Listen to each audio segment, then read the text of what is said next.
Hi, this is Sean D'Souza, and you're listening to the 3-Month Vacation Podcast. This podcast isn't some magic trick about how to work less. Instead, it's about how to really enjoy the work that you do and to enjoy your vacation time.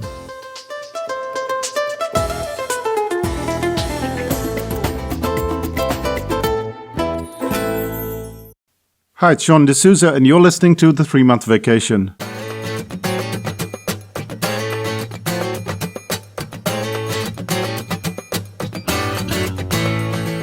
A few weeks ago, I started writing, or rather rewriting, the article writing course, and I noticed something very interesting, and that is that I stopped sending out the postcards.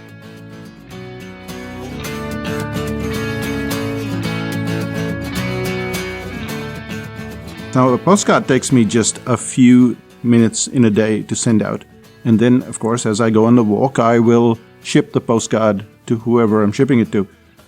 But I stopped writing the postcard.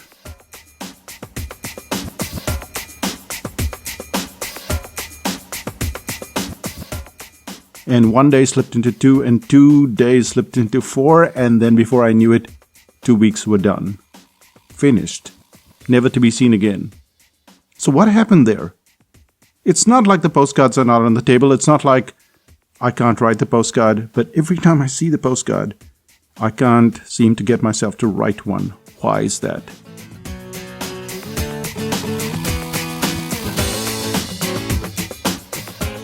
It's a factor of resistance. And in today's episode, we're going to cover 3 elements of resistance, as always. The first thing we're going to look at is it resistance or is it something else? The second is why resistance detests groups. And the third is why scripting helps. Let's start off with the first one, which is it resistance?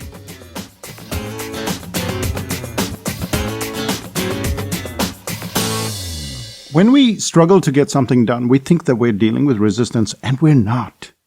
What we're dealing with is exhaustion. Think about the things that you have to do on a single project. Let's say you have to write a book. Now, what's involved in writing a book? You have planning, you have outlining, feedback, writing, editing, layout, graphics, illustrations, cover design, sales page, pre-sale, and then a whole bunch of things. And that is just the short list. Now, you look at that list for more than 20 seconds, and you feel your shoulders sagging. Your eyes glaze over. You just want to jump on Facebook. You want to eat ice cream. In short, you want a sugar rush.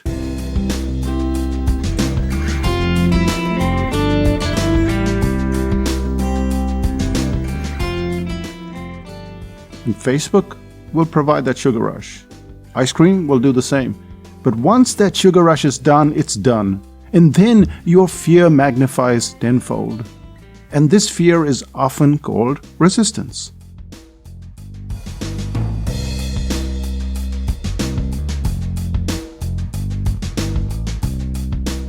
But it's not always just resistance. More often it's just tiredness. And we know it's tiredness because you were easily able to update your Facebook posts. But having to write 5 or 10 pages of your book is quite something else. Now you need a truckload of energy to complete a task like writing. And then, even if you are able to complete the writing, there's still a ton of stuff to be done. And after a while, all of this stuff happening to you, you just stop fighting. Just getting from one part of the project to another is tiring. And that is provided you have nothing else to do in the day. No distractions, no phone calls, no mundane stuff to do around the house or the office. Nothing.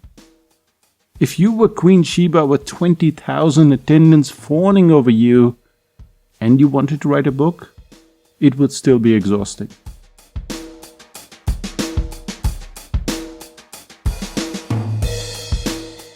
So the key to understanding resistance is to avoid this long-lost cousin of his called exhaustion.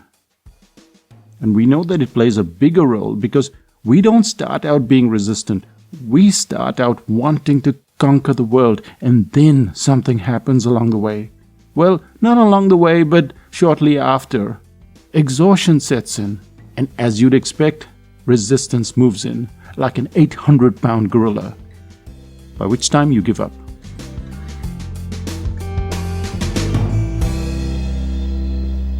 I remember attempting to write the Black Belt Presentations book series.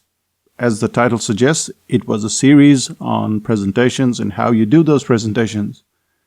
Now, I didn't get stuck when I started. I didn't get stuck in the middle. I got stuck almost towards the end.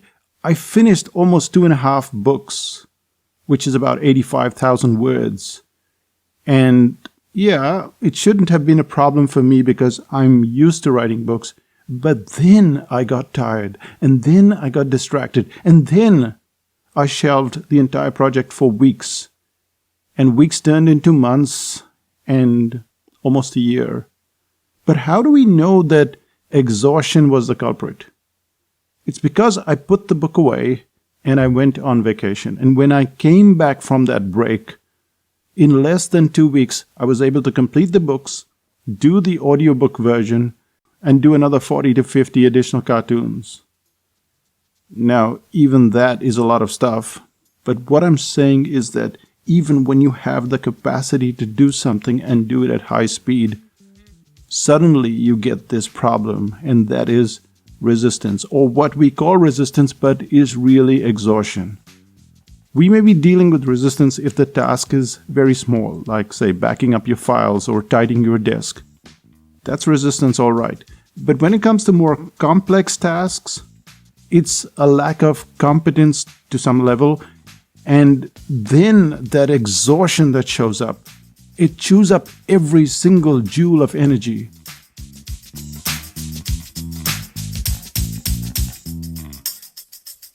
By the time resistance walks through the door, we're easy prey. So how do we get around to being more competent? If resistance is not the enemy and exhaustion is the enemy, then we have to figure out how do we get our energy back.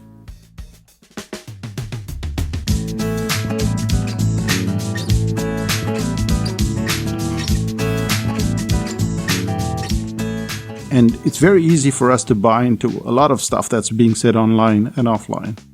And that is, work is your religion. Work is what you do. Work is what you love. But the point is that you have to have the energy to do that work. And we've been at Psychotactics and doing this stuff for quite a long time. And what I realized was that my output, my ability to create better work, not just more work, but better work, was going down. And the reason was I wasn't taking enough breaks. So you have breaks maybe every 25 minutes. I have software here that stops me every 25 minutes and I have to go and take a break. I take a break in the afternoon after lunch. I will rest for at least 20 minutes, sometimes as long as an hour. And then there are weekend breaks. I used to work 2-3 hours on a Saturday and 2-3 hours on a Sunday. Now nothing. And then there is the 3-month vacation, which is why you're listening to this podcast. But the point is that even if you don't take all of those vacation breaks, you're still having to deal with this factor of exhaustion all the time.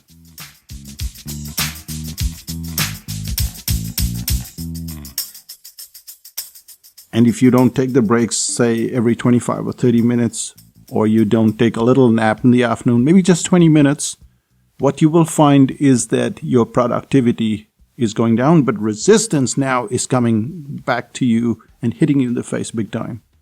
So the first thing we have to understand about resistance is that it has its cousin, and that's the cousin that we have to deal with: exhaustion. So the quicker we can get our energy back, the quicker we can start to beat resistance, and the quicker we can bundle exhaustion out of the door. So that's the end of the first part. Let's go to the second part and find out why resistance loves the lonely.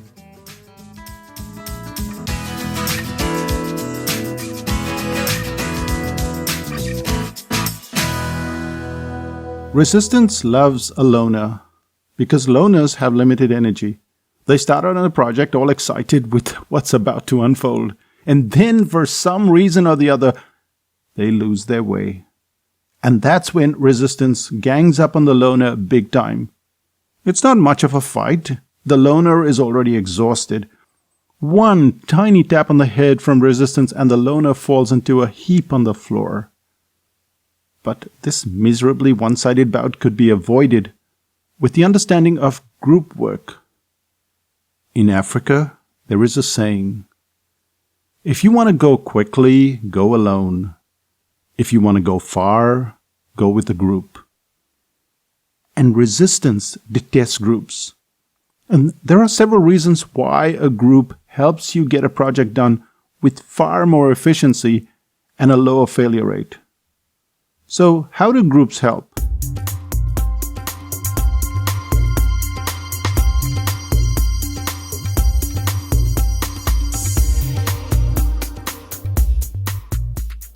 They help in three ways. The first is the release of pressure, the second is exponential learning, and the third is support. Let's look at all three one by one.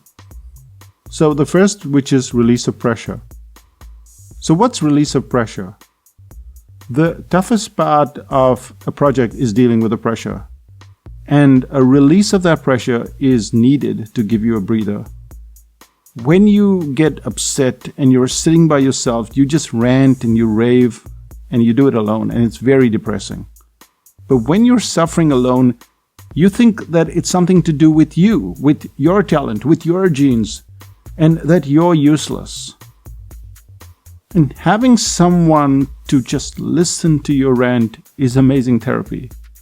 You rant, you've been heard, and now it's time to get back to work. And this is what a group does. They listen, and then they talk back, and then you realize, oh, it's not just me.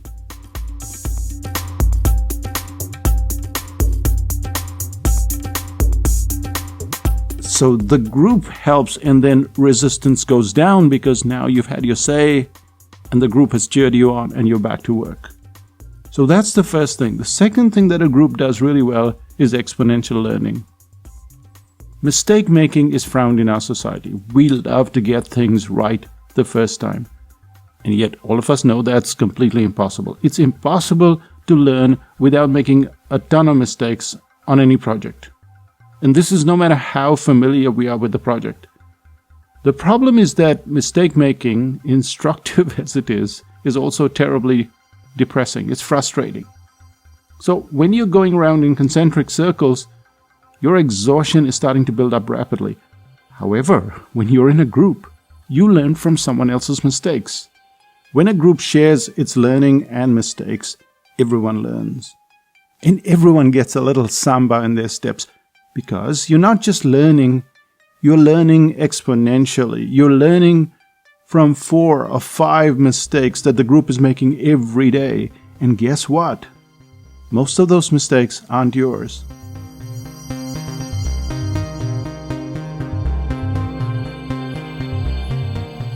And this takes us to the third factor of resistance with groups.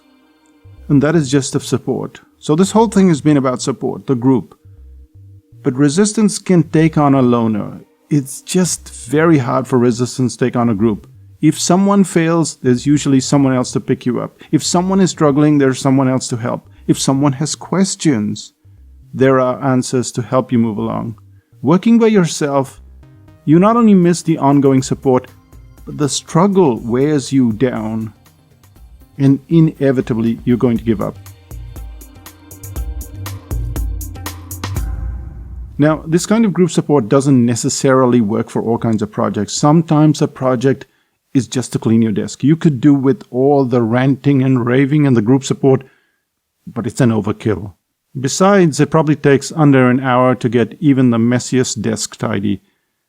But if this seemingly mundane desk has to go over a long period of, say, 6 to 8 months, then probably you need the power of the group. At Psychotactics, group form a critical part of the whole project experience. So in every course, we have groups.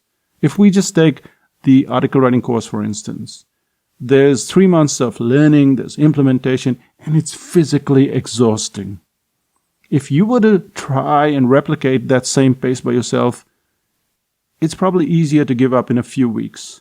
But with a group, 75 to 80% make it to the finish line. When you consider the sheer intensity of the article writing course, you should have the figures the other way around. 75% should not make it to the end. And yet, it's the group that helps you through.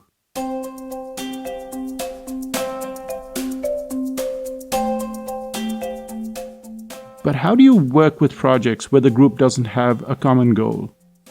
It's much harder to pull off a project when everyone is headed in different directions. When the African saying said you could go a lot further with a group, they were suggesting that the group had a common goal. And if everyone in the group isn't headed towards the same deadline or using the same tools, then they have little in common. Then it's relatively easier for the group to be counterproductive.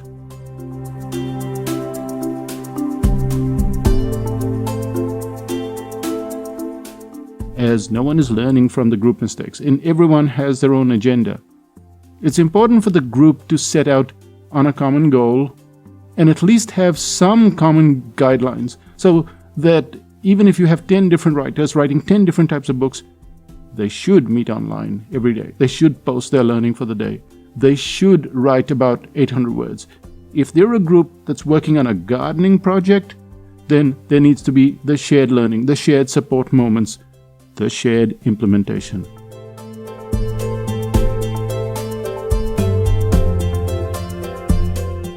But don't you need the right group for things to work?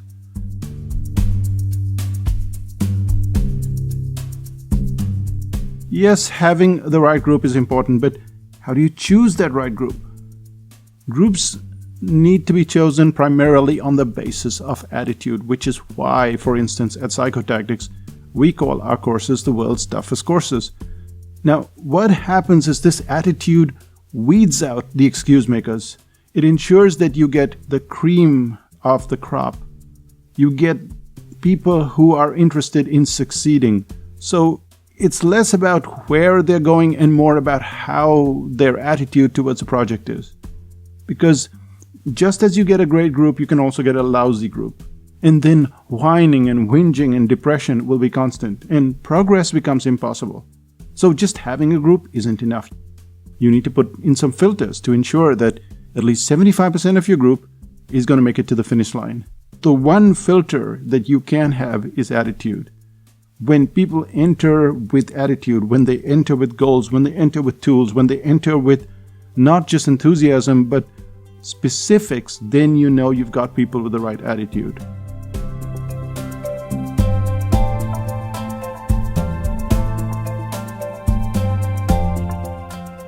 Resistance likes this whole factor of namby-pamby groups. It likes to push the loner down and keep that loner down. And most projects are done by loners. That makes resistance very happy. Now it can take its little finger and push you over. And resistance then walks away happily. So we've just covered two things. First is this factor of exhaustion and how you need to control this exhaustion factor so that you're not beaten by resistance. The second thing was this whole thing about a group, and that if you're sitting by yourself, it's much harder to succeed.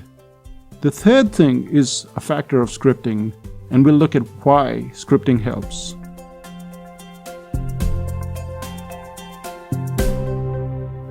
If you read Getting Things Done by David Allen, you may realize something very profound.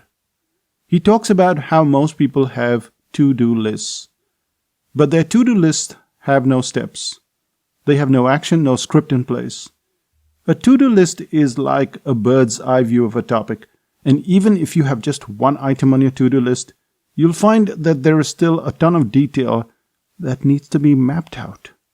So let's do that. Let's put one item on a to-do list. So what's our to-do list for today? The to-do list is to write an 800-word article for a newsletter. Okay, so we have the list, but where are the details? Let's list the details. We have to come up with the topic, we have to write the outline, we have to tidy up the outline, we have to find out the one thought and the one word for the article, we have to write the article, we have to add the connectors, we have to edit for typos and grammar, and then we have to re-edit for style. Now, when you map out something like that, What you've got is clear scripting. You know, for instance, that it's not a good idea to write an outline and the article in the very same hour. If you're an expert writer, you may pull it off, but even then it's not recommended. A good strategy is always to outline in advance, then go away, do something else. Let the content simmer in your brain. Then later in the day, maybe even next day, you write the article. And so now, not only do you have the steps involved, but also the strategy that you're going to follow.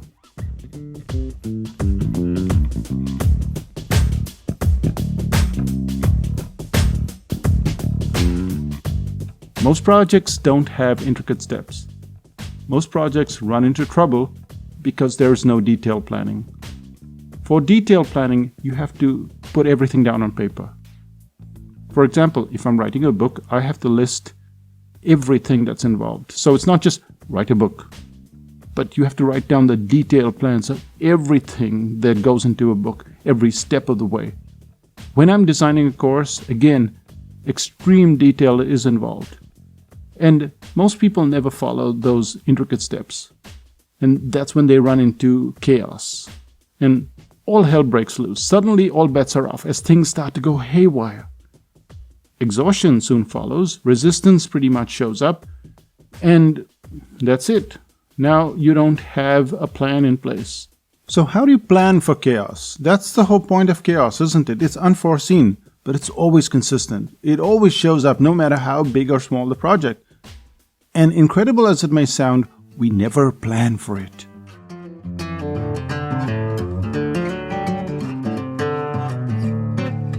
And you can't plan for it. So what you do is just mark out time for chaos. That's all you can ever do. Expect that a third of your time is going to end up in chaos and plan accordingly. The script needs to be in place, and chaos needs to be part of that script. Because even if you do get exhausted, even if you do get bored, which you will, what you've done is factored in time.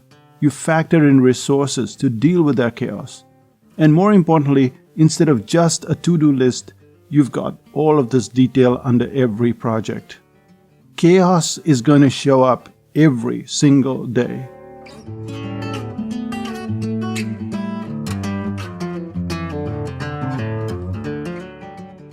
What I do is I mark out 3 hours in my day. Now, you know I have a very busy day.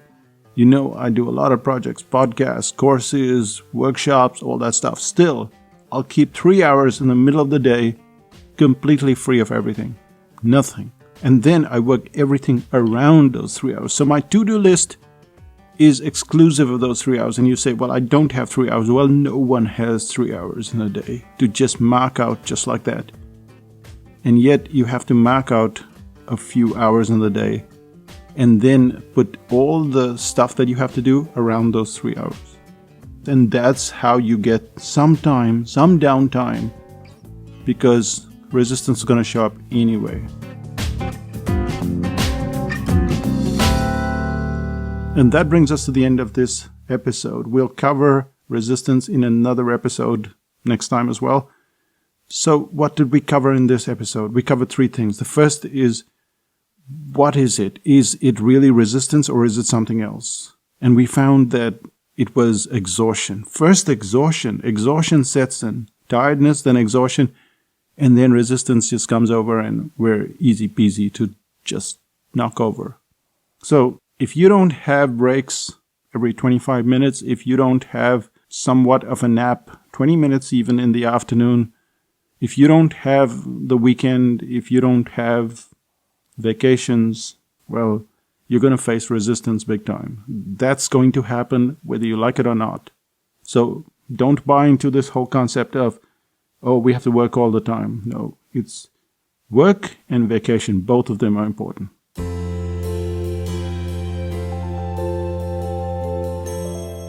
The second thing is why resistance detests groups. And resistance detests groups because groups help you. They help you go far. It's that African saying, if you want to go far, go with a group. Don't go alone. And most of us try to do this alone. We try to do everything alone. Like right now when I'm writing the notes for the article writing course, I'm not doing it alone. I'm doing it with a group. So I write the notes, I send it out to David. David comes back and says, hey, you've got to fix all this stuff. I send it out to Teresa. Teresa says, you've got to fix all this stuff. And what's happening is that when I get a little down, they will say, hey, you're doing a good job. Keep at it.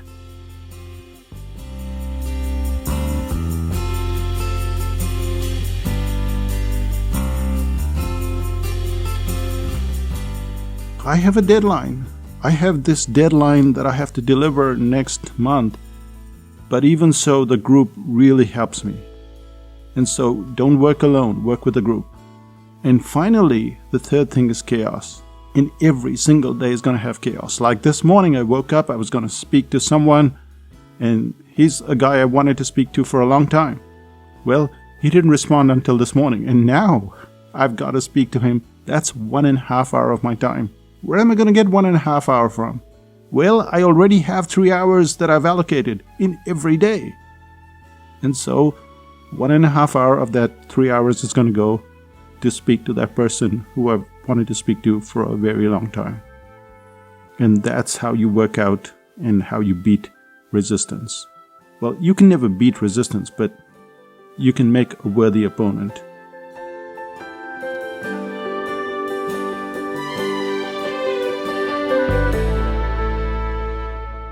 So what's the one thing that you can do today? Well, it's much harder to find a group right away. So look at exhaustion and look at how you can just take a 20-minute nap. Maybe at your desk, just put your head down and go to sleep for 20 minutes. It doesn't make you groggy, not 20 minutes, but it lifts you up tremendously. So if there's one thing that you can do today, it's to take the breaks in your day. And you will find that it will change the way you do things. By the time you're listening to this podcast, we would have already sold out the article writing home study. It was just for a few people. As you'd expect, we put a filter. It sounds really odd when you're online and you say, well, there's only a limited number of digital copies. But the way we looked at it was that we only wanted a few people to have it and not everyone. And so we put filters in place, and we put filters in place for everything, and people don't understand this, and that's fine with us. When you come to our workshop, you will find that you enjoy going out with everyone. You enjoy everybody's company. When you do a course with us, you think, how did you get all these people together? And the answer is filters. We have a bunch of filters for our courses, for our workshops. For 5000 BC, you come into 5000 BC and everyone is kind, everyone is helpful, no one is promoting themselves. Filters make a difference, and that's what we did for this course as well. Self-study. Incredible that you would have a filter and say you can't have the self-study. And we've got a pretty good response, a response that both Renuka and I are very happy with. If you want to learn more about how to improve your business, come and join us in 5000 BC. You'll enjoy it. And if you haven't read Chaos Planning, that's the book on our site, then go to psychotactics.com and look for Chaos Planning, and that'll help you go through the day much better. This brings us to the end of this episode on resistance. We'll be back with the second episode next week. I'll say bye for now. Bye-bye.